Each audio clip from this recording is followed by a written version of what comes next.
I've been to the United States more than once. In 81 back in history, 81, 82, I was a Fulbright visiting scholar at the University of Maryland in College Park. And then I've been in 1994, 95 a senior visiting fellow with the United States Institute of Peace in Washington, D.C., which is a very important think tank that was established by the Congress in 1984.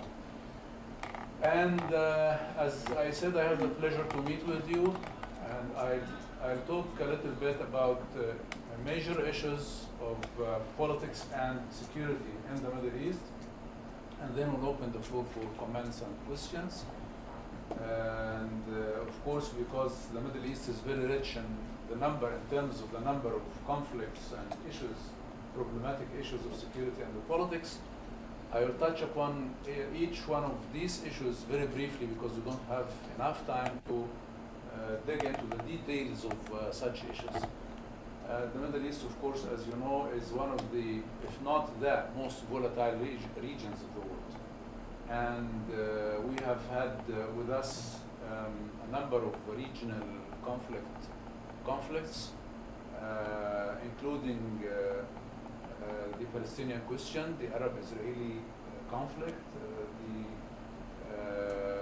Iraqi question, the nuclear issue in the Middle East, especially in view of Israel's and Iran's nuclear programs. And we have also the issue of reform, economic and political reform in the Middle East.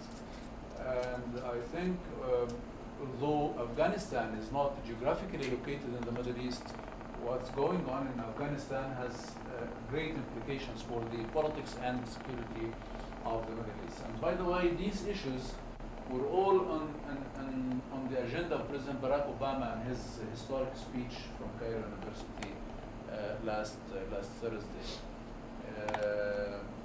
The oldest and the most long-standing issue of conflict in the Middle East, of course, is the Palestinian question. It dates back to 1948. The peace process between the Israelis and the Arabs, especially the Egyptians, started in the 1970s in the aftermath of the October War. Peace and peaceful relations between these two countries were established in 1979. Jordan also established peaceful relations with Israel in 1994. And since 1993, there have been negotiations between the Palestinians and the Israelis since the conclusion of the Oslo Agreement of 1993. Negotiations have been going on between the two parties in order to reach a peaceful solution to that long-standing question of Palestine. And as you know, that very long march of negotiations between the Israelis and the Palestinians for now 15 years. There have been negotiations between on and off between the two parties, but such negotiations did not, were not concluded in signing or concluding a peace accord or a peace agreement between the two parties, mainly because of the imbalance between the two parties, the Israelis and the Palestinians. And when it comes to the balance between the two sides, I think especially in the past 3 or 4 years, the Palestinian or the inter-Palestinian conflict, the conflict between Hamas and Fatah, the two largest organizations of the Palestinian people, or liberation organizations, such serious conflict between the two organizations of Hamas and Fatah have prevented the Palestinians from gaining any fruitful conclusion of the negotiations with the Israelis. And I think the Palestinian question and the Arab-Israeli conflict is the crux of the problems of the Middle East, in the sense that since that problem is not yet resolved, I don't think that the Middle East will be able to enjoy peace and security, regional peace and security. Even when it comes to the issue of terrorism and countering terrorism, the basic reason for terrorism, one of the basic reasons for terrorism in the Middle East is the failure in solving the Palestinian question. Of course, President Barack Obama, in his speech in Cairo University, made it very clear that it's about time for the two-state solution to materialize, and it's about time that an independent Palestinian state would be established and would live in peace and security side by side with Israel. And for this, Israel should stop its settlement activities in the West Bank and the Gaza Strip.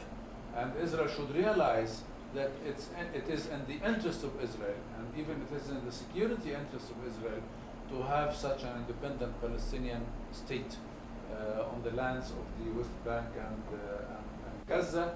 And I think it was for the first time, of course, George W. Bush was the one who invented the two-state solution back in 2002, but he did nothing, after declaring that principle as a major principle for resolving the Arab-Israeli conflict. He did nothing in reality for such an idea to materialize. Now President Obama is saying something which is brand new, in fact, to American politics and policy, which is that he considers the establishment of the Palestinian independent state as a national security interest of the United States. This is new. This is a new political language. It has never been used by any American president before Barack Obama. And also, if you look into the speech of his deputy, Vice President Joe Biden, when he was featured at the AIPAC, and you know that the AIPAC, which is the American-Israeli Public Affairs Committee, which is the strongest Israeli lobby in Washington, in the United States, the annual convention of AIPAC was normally and very usually and frequently attended by the President of the United States. For the first time, the President of the United States did not attend, did not go to the AIPAC annual convention. His Vice President went, and he reiterated the same positions of President Obama and of the administration. And he added one more very serious, in fact, principle or thing, which is that he called upon Israel to think of getting into, joining the NPT, which is a non-proliferation treaty, the nuclear non-proliferation treaty, which is the cornerstone for nuclear non-proliferation at the international level. This is also new. And of course, there are continuities in the stance and the position of the United States, but these elements of the policy of the states are new and are very important, and I think they could create a historic opportunity for all concerned parties in the Arab-Israeli conflict to push for and to move forward, in fact, so that they would be able in a few years to reach the peaceful solution of the Palestinian question by the establishment of an independent Palestinian state.